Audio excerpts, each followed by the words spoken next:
Alors, l'autre jour, j'ai eu une discussion avec Valentin sur la question de la vérité.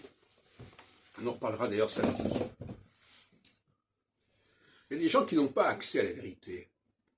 C'est ça qu'il faut bien comprendre. Vous connaissez ma théorie sur les topiques sensorielles. Il y a le surmoi de la parole, le surmoi de la vue, le surmoi de l'odorat, le surmoi du goût, le surmoi du toucher.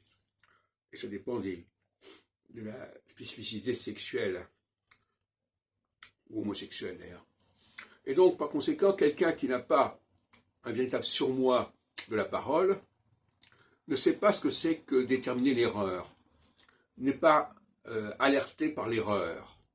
Donc quelqu'un qui n'a pas un surmoi olfactif n'est pas alerté par les odeurs, etc., etc. Et donc, à partir du moment où on n'a pas un surmoi interne qui fonctionne, eh bien, on est dépendant des surmois externes. C'est normal, c'est logique. Surmois externes, ça veut dire les surmois des autres. Les autres qui vont vous dire, mais ça va pas, etc. Mais soi-même, on n'est pas capable de le faire. Et donc, Valentin, pour ne parler que de lui, ben, c'est son problème.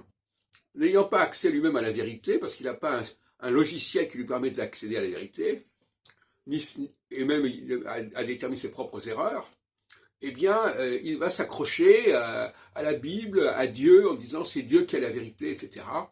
Mais à partir de ce moment-là, il va s'accrocher à quelque chose qui ne dépend pas de lui, et dira ah c'est très bien que ça ne dépend pas de moi. Donc il considère que lui-même n'est pas un critère, mais il faut bien que cette vérité extérieure, il faut bien que quelqu'un la mette en œuvre. De toute façon, donc il va dépendre de quelqu'un qui va interpréter à sa façon, à sa manière, à sa place, ce qu'il en est. Donc de toute façon, quand on n'a pas le bon surmoi, il n'y a pas de solution idéale. Hein. Soit on fonctionne sans ça, et à ce moment-là on fait beaucoup d'erreurs et d'aberrations, soit on dépend de quelqu'un d'autre ou de textes qu'il va falloir de toute façon interpréter, etc., etc.